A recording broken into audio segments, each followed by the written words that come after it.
ଯାହା କହିବାର ଅଛି କହୁ, ତୁମେ ଜମା ବ୍ୟସ୍ତ ଓ ବିବ୍ରତ ହୁଅ ନାହିଁ। ଏହା ସମୟ ସମୟର କଥା। ସମୟ ତୁମର ବି ଆସିବ, ସେ ସମୟକୁ ଅପେକ୍ଷା କରିଯାଅ। ଶ୍ରୀକୃଷ୍ଣ କହନ୍ତି, ସମୟର ଗୋଟେ ଭଲ ଗୁଣ ହେଲା, ଯେମିତିକା ସମୟ ଆସୁନା କାହିଁକି ତାହା ବିତି ଯାଇଥାଏ। ସମୟ ସବୁବେଳେ ଏକାପରି ରହିନଥାଏ। ଏହି ସମୟ କେତେବେଳେ ମଣିଷକୁ ତଳେ ପକାଇ ଭୂଇଁରେ ଗଡ଼ାଇ ଦେଇଥାଏ, ତ କେତେବେଳେ ଭୂଇଁରୁ ଉଠାଇ ସିଂହାସନରେ ବସାଇ ଦେଇଥାଏ। ଅଜବ ଖେଳ ଆମ ଉପରବାଲାଙ୍କର। ଲେଖିଥାଏ ସିଏ, ଲିଭେଇ ଥାଏ ବି ସିଏ। ରାସ୍ତା ଭୁଲାଏ ସିଏ, ରାସ୍ତା ଦେଖାଏ ବି ସିଏ। କଷ୍ଟ ଦିଏ ସିଏ, କଷ୍ଟ ଲାଘବ କରେ ବି ସିଏ। ଭଗବାନ ସୃଷ୍ଟିକୁ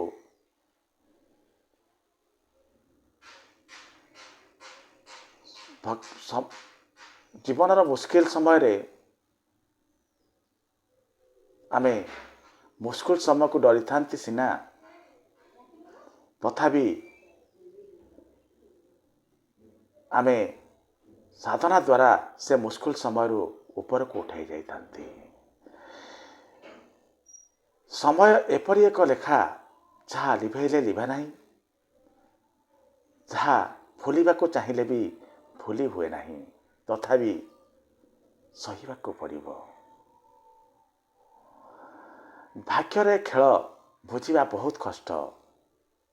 ତେଣୁ କର୍ମ ଭଲ କରିଚାଲନ୍ତୁ ଓ ପୁଣି ଈଶ୍ୱରଙ୍କ ମହିମାକୁ ଦେଖନ୍ତୁ। ଭଲ କର୍ମ କଲେ ନିଶ୍ଚିତ ଭାବରେ ଆପଣଙ୍କୁ ଭଲ ଫଳ ହିଁ ମିଳିବ।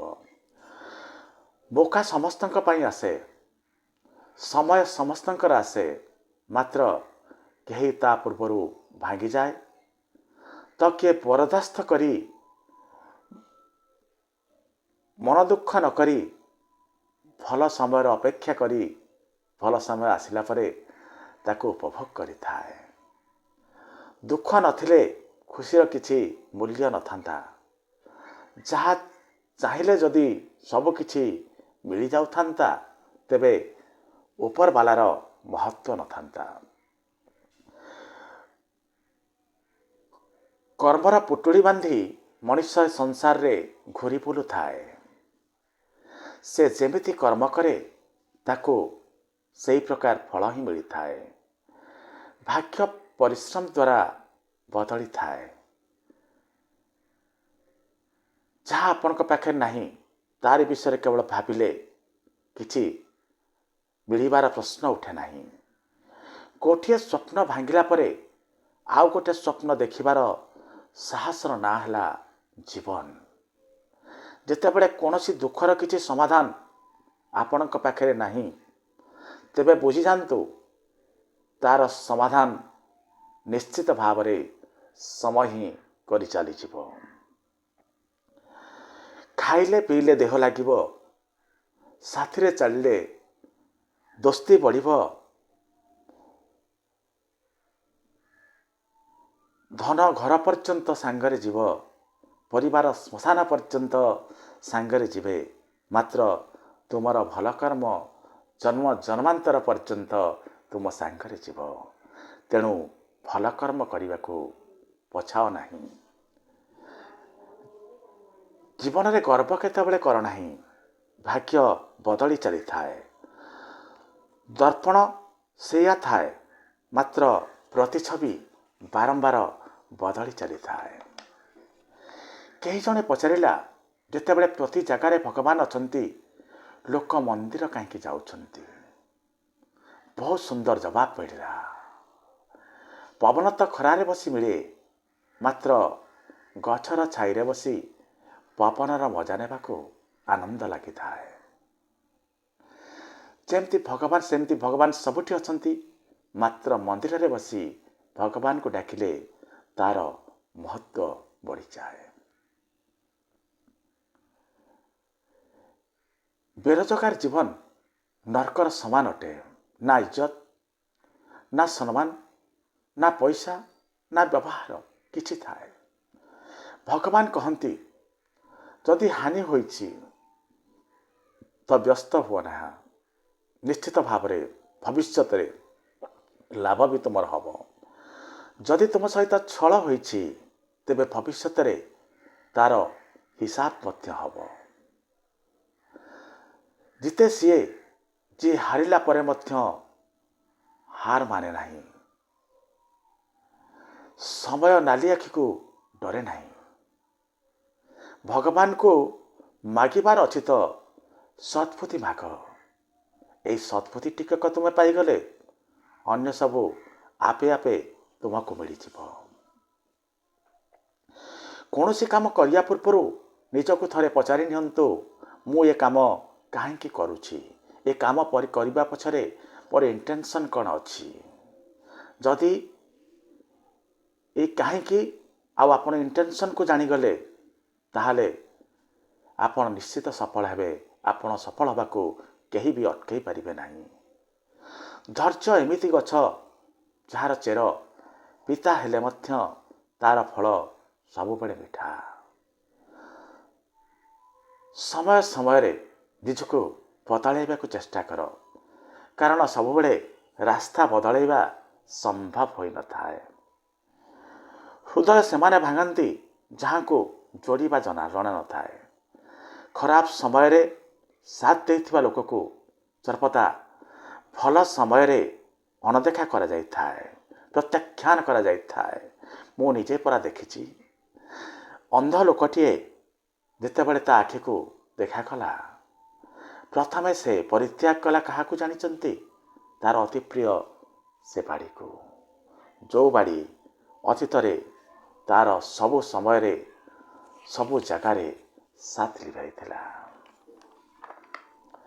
କାହାର ପ୍ରଶଂସା ପାଇଁ କାମ କର ନାହିଁ, ଯାହା ଉଚିତ ତାହା କରିଚାଲ। ତୁମର ଆଲୋଚନା କରନ୍ତୁ କି ପ୍ରଶଂସା କରନ୍ତୁ, ସେଥିପ୍ରତି ଭ୍ରୂକ୍ଷେପ ନ କରି ଉଚିତ କର୍ମମାନ କର। ଯାହା ବି କରୁଛ ହୃଦୟର ସହିତ କର, ଦିଲ ସେ। ଯଦି ପ୍ରଶଂସା ଚାହଁ ତ ତୁମକୁ ମରିବାକୁ ପଡ଼ିବ, କାରଣ ଲୋକ ମଲା ପରେ ହିଁ ଆଜିକାଲି ଦୁନିଆର ଲୋକମାନେ ତାର ପ୍ରଶଂସା ହିଁ କରିଥାନ୍ତି। ଶ୍ରୀକୃଷ୍ଣ କହନ୍ତି ଚିନ୍ତା କର ନାହିଁ, ଚିନ୍ତନ କର, କାରଣ ଚିନ୍ତା ତୁମକୁ ଚିତା ପର୍ଯ୍ୟନ୍ତ ନେଇଯିବ, ଯେତେବେଳେ ଚିନ୍ତନ ତୁମକୁ ପରମାର୍ଥ ପାଖରେ ପହଞ୍ଚାଇ ଦେବ। ପ୍ରତ୍ୟେକ ବ୍ୟକ୍ତିର ଜୀବନରେ ଉନ୍ନତି ଅବନତି, ସୁଖ ଦୁଃଖ ଅଛି। ଆମର ଭାବନା ଓ ଦୃଷ୍ଟିକୋଣ ଆମକୁ ଆଗକୁ ବଢ଼ାଇଥାଏ, ନହେଲେ ପଛକୁ ଟାଣିଥାଏ। ଉନ୍ନତି ସମୟରେ ଉଛଳନ୍ତୁ ନାହିଁ, ଅବନତି ସମୟରେ ଭାଙ୍ଗି ପଡ଼ନ୍ତୁ ନାହିଁ। ସକାରାତ୍ମକ ଭାବନା, ଧୈର୍ଯ୍ୟ ଓ ଲକ୍ଷ୍ୟ ପ୍ରାପ୍ତିର ଜିଦ୍ ଆମକୁ ନିରାଶାରୁ ପାର କରିଥାଏ। ଜୀବନ ଏକ ଯାତ୍ରା, ଏଥିରେ ଜମା ରୋକିବାର ନାହିଁ, ବରଂ ସତତ ଆଗକୁ ବଢ଼ିବା ଦରକାର। କଠିନ ପରିସ୍ଥିତି ଆସିବ, ମାତ୍ର ଆମେ ଆମର ଆନ୍ତରିକ ଶକ୍ତିକୁ ବଢ଼ାଇ ଏସବୁକୁ ସାମ୍ନା କରି ନିରନ୍ତର ଆଗକୁ ବଢ଼ିବାକୁ ପଡ଼ିବ।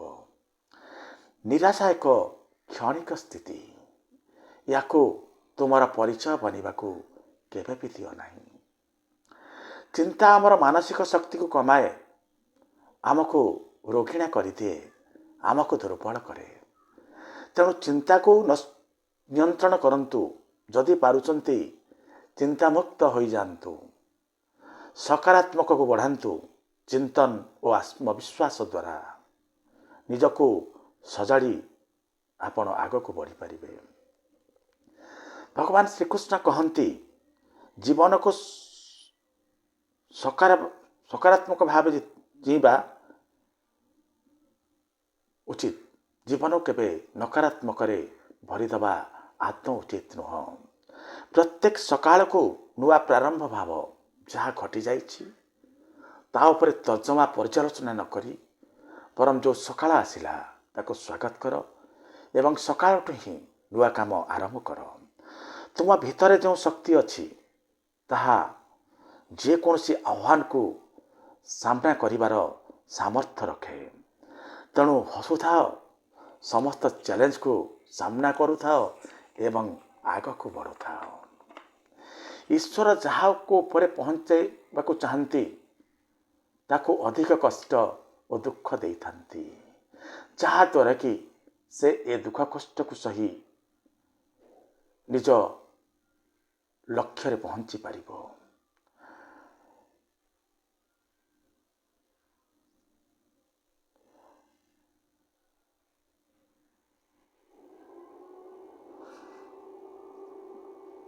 ହାର କେବେ ମାନନି। ସେ ଲୋକକୁ ମନେ ପକାଇ ଦିଅ ଯିଏ ତୁମକୁ କହିଥିଲା ତୋ ଦ୍ୱାରା କିଛି ହେବନି। କୌଣସି ପରିସ୍ଥିତିରେ ଭଗବାନଙ୍କ ଉପରୁ ଭରସା ଛାଡ଼ନି।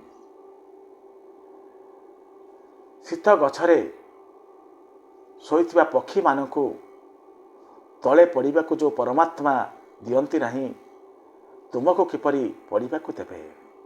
ବାସ୍ ଭରସା ଟିକେ ରଖ। ଠିକ୍ ସମୟ ଆସିଲେ ତୁମେ ଆଶାଠାରୁ ଅଧିକ ପାଇବ। କାହା ଉପରେ ଭରସା ନ ରଖି ଏକା ଚାଲିବା ଶିଖ। ଧୈର୍ଯ୍ୟ ରଖ ଓ ନିରାଶ ହୁଅନି। ଯିଏ ତୁମକୁ ରଚନା କରିଛନ୍ତି ସେ ପରା ବ୍ରହ୍ମାଣ୍ଡର ସବୁଠାରୁ ବଡ଼ ଲେଖକ ଅଟନ୍ତି। ସେ କ'ଣ ଏମିତି ସେମିତି ଲେଖା ଲେଖି ତୁମକୁ ଏ ସଂସାରକୁ ଛାଡ଼ିଥିବେ? ଆମେ ସବୁବେଳେ ଭାବିକି ଜୀବନ ଜିଅନ୍ତି କି ଲୋକେ କ'ଣ କହିବେ। କେବେ ଭାବନ୍ତି ନାହିଁ କି ମୋତେ ଜନ୍ମ ଦେଲା ବାଲା ପରମାତ୍ମା କ'ଣ ଭାବିବେ? କିଛି ଲୋକଙ୍କ ହୃଦୟରେ କାଲକୁଲେଟର ଲାଗିଥାଏ। ଏମାନେ ହାତ ମିଳାଇବା ପୂର୍ବରୁ, ସମ୍ପର୍କ ତିଆରି କରିବା ପୂର୍ବରୁ ଏ ସମ୍ପର୍କରୁ କେତେ ଲାଭ ମିଳିବ, ଏ ହ୍ୟାଣ୍ଡସେକ୍ରୁ କେତେ ଲାଭ ମିଳିବ ତାହା ଚିନ୍ତା କରି ହାତ ବଢ଼ାଇଥାନ୍ତି ବା ସମ୍ପର୍କ ଯୋଡ଼ିଥାନ୍ତି। ଆପଣଙ୍କ ଖରାପ ସମୟ ହିଁ ଆପଣଙ୍କୁ ନିଜର ଓ ପରର କିଏ ଚିହ୍ନାଇ ଦେଇଥାଏ। ଭଲ ସମୟରେ କ'ଣ ଅଛି? ଭଲ ସମୟରେ ତ ସମସ୍ତେ ନିଜର ଲାଗନ୍ତି। ଭଗବାନ ଶ୍ରୀକୃଷ୍ଣ କହନ୍ତି, ଦୁଃଖ ହେଉଛି ଆମର ସବୁଠାରୁ ବଡ଼ ମିତ୍ର, ଯାହା ଆମକୁ ଭଗବାନଙ୍କ ଆଡ଼କୁ ଟାଣି ନେଇଥାଏ। ଭୁଲ ତା ଦ୍ୱାରା ହୁଏ ଯିଏ କିଛି କାମ କରେ। ଆଉ ଯିଏ ଅଳସୁଆ ପରି ବସି ରହିଲା, ସେ ତ ଗୋଡ଼ ହାତ ହଲାଇବାର ନାହିଁ, ତାର ଭୁଲ କ'ଣ ହେବ? ସେ ତ ଜୀବନ ସାରା ଅନ୍ୟ ବିଷୟରେ ଚୁଗୁଲି କରି କରି ତା ଜୀବନ ବିତାଇ ଦେଇଥାଏ। ପ୍ରକୃତିର ନିୟମ ହେଲା ଆପଣ ଯାହା ଦେବେ ତାହା ବହୁ ଗୁଣିତ ହୋଇ ଆପଣଙ୍କ ପାଖରେ ପୁଣି ପହଞ୍ଚିବ। ସେ ଇଜ୍ଜତ ହେଉ, ସମ୍ମାନ ହେଉ, ପ୍ରେମ ହେଉ କିମ୍ବା ହସ ହେଉ। ଦୁର୍ବଳ ଲୋକ ସହ ଶତ୍ରୁତା ସର୍ବଦା ବର୍ଜନୀୟ। କାରଣ ଦୁର୍ବଳ ଲୋକ ସେତେବେଳେ ଆକ୍ରମଣ କରେ ଯେତେବେଳେ ଆକ୍ରମଣ କେହି କରିବ ବୋଲି ଆପଣ କଳ୍ପନା କରିନଥାନ୍ତି। ଆଜିର ଅସୁବିଧା, ଦୁଃଖ କଷ୍ଟ କାଲିର ସଫଳତାରେ ପହଞ୍ଚାଇବାର ରାସ୍ତା ଅଟେ। ନିଜ ବୁଦ୍ଧିମତ୍ତା ଉପରେ ସବୁକିଛି ନିର୍ଭର କରେ। ନହେଲେ ଦୁର୍ଯ୍ୟୋଧନ ଓ ଅର୍ଜୁନଙ୍କ ଗୁରୁ ସେଇ ଦ୍ରୋଣାଚାର୍ଯ୍ୟ ହିଁ ଥିଲେ। ଦୁଇ ଜଣଙ୍କର ସଂସ୍କାର ଓ ଭାବନା ଅଲଗା ଅଲଗା ଥିଲା। ପ୍ରତ୍ୟେକ ଲୋକଙ୍କର ବିଶେଷତା ଭିନ୍ନ। ତେଣୁ ତୁଳନା କରନ୍ତୁ ନାହିଁ। ଯାହା ପାଖରେ ଯାହା ଅଛି ତାକୁ ଆପଣ ସାଦରେ ଗ୍ରହଣ କରନ୍ତୁ। କଟୁରୀ କେବେ ଲୁଗା ସିଲେଇ କରିପାରେ ନାହିଁ କିମ୍ବା ଛୁଞ୍ଚି କେବେ ଗଛ କାଟେ ନାହିଁ। ସମସ୍ତଙ୍କର ମହତ୍ଵ ଅଲଗା ଅଲଗା, ଯେଝା ଯେଝା କାମରେ ଲାଗନ୍ତି। ତେଣୁ ଯାହା ପାଖରେ ଯାହା ଅଛି ତାକୁ ନେଇ ଆପଣ ସମସ୍ତଙ୍କୁ ଗ୍ରହଣ କରନ୍ତୁ। ଏକୁଟିଆ ହେବାକୁ ଡରନି, କାରଣ ଜୀବନରେ ସବୁଠାରୁ ବଡ଼ ସ୍ଥାନରେ, ଉଚ୍ଚ ପଦପଦବୀରେ ଆପଣଙ୍କୁ ଏକାକୀ ହିଁ ରହିବାକୁ ପଡ଼ିବ। ଯେଉଁ ଲୋକମାନେ ତୁମ ଜୀବନର ରହସ୍ୟ ଜାଣିବାକୁ ଚାହୁଁଛନ୍ତି ସେମାନେ ତୁମ ପାଖକୁ ଆସିବେ, ମାତ୍ର ନିଜ ରହସ୍ୟ କାହାରିକୁ କେବେ ପ୍ରକାଶ କର ନାହିଁ। ଦ୍ରୌପଦୀଙ୍କ ପରି ପବିତ୍ର ସମ୍ପର୍କ ରଖ। ଭଗବାନ ଶ୍ରୀକୃଷ୍ଣ ଯେମିତି ଦ୍ରୌପଦୀଙ୍କ ମାନ ରଖିଥିଲେ, ସେମିତି ତୁମକୁ କେବେ ମଧ୍ୟ ନିରାଶ କରିବେ ନାହିଁ। ଭୁଲ ଏକ ଫର୍ଦ୍ଦ କାଗଜ ପରି, ମାତ୍ର ସମ୍ପର୍କ ଏକ ବହି ଅଟେ। ତେଣୁ ଦରକାର ପଡ଼ିଲେ ଭୁଲର ଏକ ଫର୍ଦ୍ଦ କାଗଜକୁ ସିନା ଫାଡ଼ି ଦିଅନ୍ତୁ, ସମ୍ପର୍କର ବହିକୁ ଆଞ୍ଚ ଆସିବାକୁ ଦିଅନ୍ତୁ ନାହିଁ। ସମର୍ପଣ କରନ୍ତୁ ସମ୍ପର୍କକୁ କେବେ ଖରାପ ହେବାକୁ ଦିଅନ୍ତୁ ନାହିଁ। ଗୋଟେ ଦୁଇଟା ଭୁଲ ପାଇଁ କାହାକୁ ଖରାପ ଭାବନ୍ତୁ ନାହିଁ। ବେଳେବେଳେ ମଣିଷ ଦ୍ୱାରା ଭୁଲ ହୋଇଥାଏ। ମଣିଷ ବେଳେବେଳେ ଭୁଲ କରିଥାଏ ଯାହା ଆମକୁ ଲାଗେ, ମାତ୍ର ପ୍ରକୃତରେ ମଣିଷ ଭୁଲ କରିନଥାଏ। ସେ ଭୁଲ ସମୟର ବା ପରିସ୍ଥିତିର ହୋଇଥାଏ। ଯେଉଁ ବ୍ୟକ୍ତି ଧୈର୍ଯ୍ୟ ଓ ତପସ୍ୟାର ସହ ନିଜ କାର୍ଯ୍ୟକୁ କରୁଥାଏ, ସେ ହିଁ ଦୁନିଆକୁ ଆଲୋକିତ କରିପାରେ। ସମୟ ପରିସ୍ଥିତି ବେଳେବେଳେ ଏମିତି ବଦଳିଯାଏ ଯାହା ଆପଣ ବିଶ୍ୱାସ କରିପାରିବେ ନାହିଁ। କାହାର ସମୟ ସବୁବେଳେ ସେମିତି ରହେ ନାହିଁ। ତେଣୁ ଆଜିର ପରିସ୍ଥିତି ଦେଖି ଆପଣ କାହାରିକୁ ବି ଖରାପ ଭାବନ୍ତୁ ନାହିଁ, ଛୋଟ ଭାବନ୍ତୁ ନାହିଁ, ଅପମାନିତ କରନ୍ତୁ ନାହିଁ। କାରଣ ଏହି ସମୟର ଖେଳ ହେଉଛି ଯେ କୋଇଲାକୁ ହିରାରେ ପରିଣତ କରିପାରେ। ଆଜି ଯାହାକୁ ଆପଣ ଅପମାନିତ କରୁଛନ୍ତି, କାଲି ସେ ଆପଣଙ୍କ ସାମ୍ନାରେ କିଭଳି ସ୍ଥାନରେ ଥିବ ଆପଣଙ୍କୁ ଜଣା ନାହିଁ। ତେଣୁ ଏ କାହାକୁ ଛୋଟ ଭାବିବା, କାହାକୁ ଅପମାନିତ କରିବା ଆଦୌ ଉଚିତ ନୁହଁ। ପରିସ୍ଥିତିର କାମ ହେଲା ବଦଳିବା। ତେଣୁ ଅସୁବିଧା ପରିସ୍ଥିତି ମଧ୍ୟ ଆପଣଙ୍କର ବଦଳିଯିବ। ତେଣୁ ଚିନ୍ତା ଛାଡ଼ନ୍ତୁ, କର୍ମ କରନ୍ତୁ, ଧୈର୍ଯ୍ୟ ରଖି ସମୟକୁ ଟିକେ ଅପେକ୍ଷା କରନ୍ତୁ। ଦେଖିବେ ଆପଣ ବି ଜଣେ ସଫଳ ମଣିଷରେ ପରିଣତ ହେବେ। ଭକ୍ତିର ମହିମା ଅପରମ୍ପାର।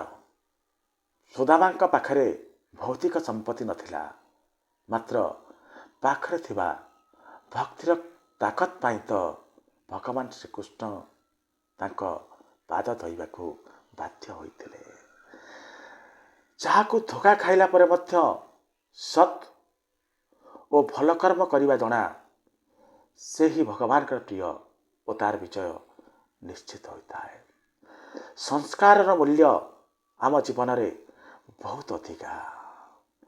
ସଂସ୍କାର କେବେ ଆପଣଙ୍କୁ ହାରିବାକୁ ଦିଏନି, ତଳକୁ ଖସିବାକୁ ଦିଏନି। ସମସ୍ତେ କହନ୍ତି ଜ୍ଞାନ ବଡ଼, ମାତ୍ର ଜ୍ଞାନ ପାଇ ମଧ୍ୟ ଯଦି ସଂସ୍କାରୀ ନହେଲା ବ୍ୟକ୍ତି, ତେବେ ସେ ତାର ବ୍ୟକ୍ତିତ୍ୱ ହରାଏ।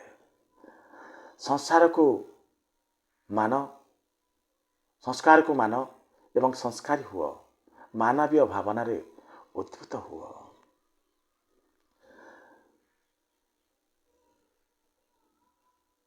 ଜଣେ କାଠ କଟାଳି ଥିଲେ, ନା ତାଙ୍କର ଥିଲା ରାମୁ। ସେ ନୂଆ କରି ଏକ କମ୍ପାନୀରେ କାମ କରୁଥିଲେ।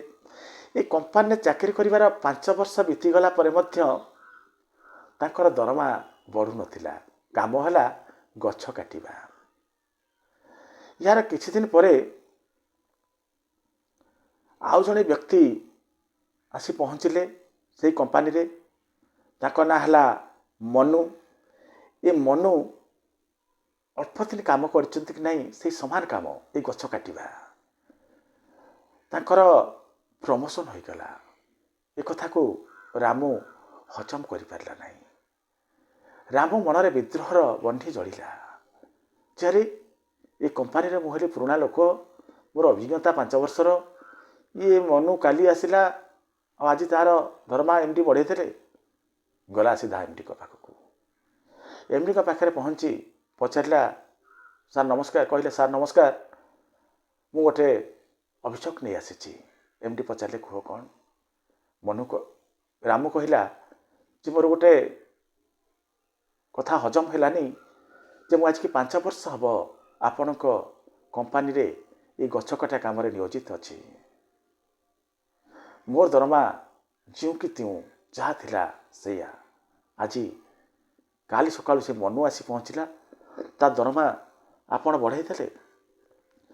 या परे एमडी कहले जे एठी समय अवधि देखी दरमा बढ़ा जाए नहीं, एठी कार्य दक्षता देखिका तुम दरमा बढ़ा जाए। तेणु तुम्हें गोटे काम कर, तुम्हें मो सहित कथबार्ता अपेक्षा से मनु पाखक जाओ, मनु तुमको कहब जे कौन पाई से अधिक काठ काटी पारुची आ तुम्हें कम काठ काटुच। यापर राम कौन कला जाइकी मनु पाखे पहुँचला, मनु को पचारा मनु तुम्हें एते कम समय भितर एते काठ केमती काटुच। मनु हसीदेला कहला भाई मु तुम पर दिनमान अक्लांत परिश्रम करूनी सत, हेले मु कौन करुची प्रत्येक गछ काटिला परे टिके रही जाउची, विश्राम नौची एवं से विश्राम समय रे काटिवा वाला जे अर्थात मोर कुराड़ी को मु धार करुची। कुराड़ी धार सब बेले मोर सेमती तीक्ष्ण ही रोची, जहाँ द्वारा मु अधिक गछ काटी पारुची। यहाँ पर एक शुणला पर रामू मध्य से कला, रामू मध्य अत्या गछ काटला एवं दरमा मध्य अधिका पाइला। एठी गोटे सुंदर कथा ये जो मनु कहीदे गला जे मु समय समय रे मोर धार को तीक्ष्ण करुची। आपण निजे कहले आपण आपण को धार को केबे पजई थिले, केबे तीक्ष्ण करथिले, केमिति करिवे? नुआ ज्ञान अर्जन करी, पुराणा ज्ञान स्मरण करी ओ भूल ठीक तर्जमा करी एवं भूलर मार्जना करी आपण निज कुराड़ी को एमती कले आपण धार करें एवं आपण आग को बढ़ी पारे। सब बेले निज को तैयार रखंतु, केतेबेले भी आह्वान बा मौका आसी जाई पारे। गुरुଙ୍କ ठारू ज्ञान, पिताଙ୍କ ठारू संघर्ष एवं माताଙ୍କ ठारू संस्कार ग्रहण कर। एकुटिया बेले विचार उपरे काबू रख एवं जितेबाला अन्य मानक सांगरे अछ सेतेबाला निजर एई पाठी उपरे जबान उपरे जो कहिबार कला उपरे नजर रख, काबू रख। चरित्र प्रमाण नहीं कि संदेहर औषध नहीं कि सफलतार किसी सर्टकट बाट नहीं।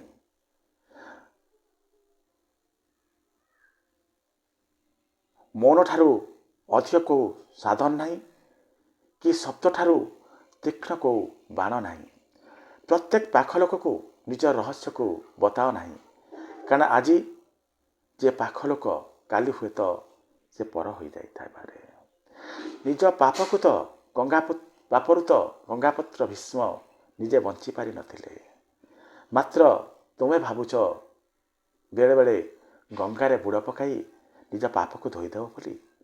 जदि आपण बारंबार असफल हेबे तो आपण को दिमाग ये सफलता को स्वीकार करि नब। तेणु बड़ लक्ष्य को छोट लक्ष्य रे बांटंतु एवं गोटिए पर गोटिए छोट लक्ष्य को आपण हासिल करि चलंतु एवं देखिबे परिशेष रे आपण आपणकर बड़ लक्ष्य को केतेबेले जे हासिल कर देइचंती आपण जानि परिबे नाही। जानिला बेलकु आपणक लक्ष्य हासिल सरी जाइथिबो। संपर्क संघर्ष समस्त जीवन में आसे नहीं। किए नष्ट हो जाए तो किए संघर्षर सामना करी ऊपर को उठी जाए। जीवन जिते आप किसी बुझीपारे ना कि करहब ना से सब किसी परमात्मा को ऊपर छाड़ी दिंतु। भगवान को किसी माग ना, कारण से जानती तुमर कौन कौन दरकार। अन्यर सफलता को देखी आमे अन्य परि हेबा को चेष्टा करने को जाई आमर प्रकृत टैलेंट को हराई बसंती। जदि टैलेंट को देखी कार्य कल, निज टैलेंट को देखी कार्य कर, आप निज विशेषता और निज क्षमता को जानतु एवं सही अनुसार कार्यमान करंतु। संपर्क जेते खराब हेले मध्य ताकू केबे भांगी दियो नाही कारण पानी जदि मैला हला ता सिना पी हब नाही हेले निया तो लिभाई हब पैसा कमेबा सह आशीर्वाद मध्य कमांतु कारण जोठी पैसा काम आसब नहीं सेठी आशीर्वाद काम आसब प्रेम मृत्यु यही समानार्थ थाए जे माने बयस देखती नहीं जगह देखती नहीं कि समय देखती नहीं माता पिता को वृद्धावस्था जिते दुर्बल करे नहीं सेते दुर्बल करे निज पिला मानकर व्यवहार। तेणु दर्शक बंधु ये कथा गुड़िक अमूल्य कथा तेणु ये कथा गुड़िक उपरे आपण सबुबले नजर रखंतु बारंबार शुणु समय पाइले निजकू ये सब कथा सहित अटैच करंतु देखिबे समय क्रमे आपणक भितर मध्य किछि नुआ संभावना सृष्टि हब। आगामी वीडियो रे पुनः देखा से पंत रहुची नमस्कार।